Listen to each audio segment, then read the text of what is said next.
ሰዎች እኔ ብቻ ነው በጣም በጣም የሚያፍረው። በተለይ በፌስቡክ በቲክቶክ በሚወራው ነገር ድሮን ማምረቻ ሲመረቅ አይ ውሸት ነው ከቱርክ ነው ተባለ።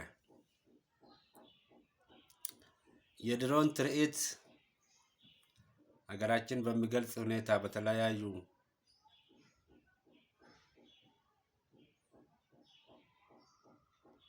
ሁኔታ በሰማይ ላይ ባሳዩት ትርኢት ይሄን ያህል ዶላር ይሄን ያህል ሚሊዮን ዶላር ፈጃ ይሄን ያህል ለመሆኑ ይሄ ነገር ምንድነው? ለሀገሪቷ ያለው ኢሜጅ ለሀገሪቷ ያለው ፋይዳ ብሎ ትንሽ ቆሞ ያሰበ ሰው አለ? ኧረ እባካችሁ ደንቆሮ ሆናችሁ ደንቆሮ አታድርጉን። ባካችሁ ባካችሁ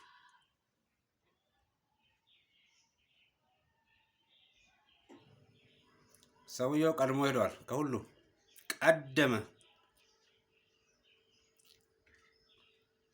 ርቆ ሄዷል። ምንም ልታደርጉት አትችሉም። ግን እኛ እናንተን የታዘብናችሁ ነው። በጣም ጫፍ ረገጣችሁ። በጣም በጣም በጣም በጣም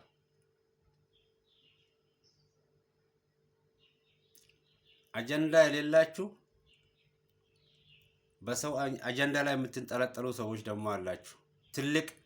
ትልቅ ነው ብሎ ህዝቡ ሲያከብራችሁ ራሳችሁን ያወረዳችሁ።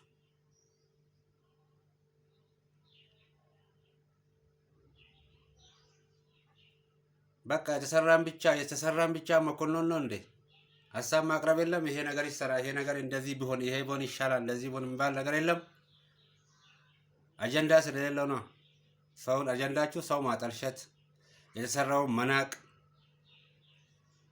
የኢትዮጵያ ህዝብ አውቆ ነው ዝም ብለው፣ ሁሉም እያወቀ ነው ዝም ብለው፣ ማያቅ እንዳይመስላችሁ። ምንም ሚዛን ላይ የላችሁም። አሁን በአሁኑ ሰዓት በቃ ወርዳችኋል። ታንጫጩ እስኪ ስለ ጊዜው። ጊዜ ፈራጅ ሆኖ እስከሚፈርደን ብሏል ዶክተር አብይ። ጊዜ እየፈረደ ነው፣ እያየን ነው።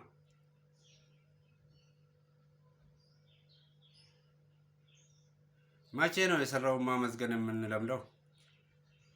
መቼ ነው ከእውነት ወግነን የምንቆመው?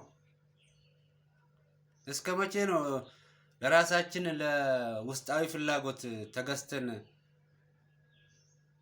ሌላ የሰራውን በጎ ነገር ማድነቅ የምንችለው? ኧረ ተው ረጋ በሉ። ይሄ እናንተ የምትዋሹትና ብዙ ነቅቷል። አሁን ህዝቡ እኮ እንደ ድሮ እኮ ሆ ብሎ የምነሳ ህዝብ የለም። አሁን ለእያንዳንዱ ሰዓት ለእያንዳንዱ ደቂቃ ቫልዩ ይሰጠናል ህዝቡ። ስለዚህ ብትረጋጉ ጥሩ ነው የሚል ምክር ነው አለኝ።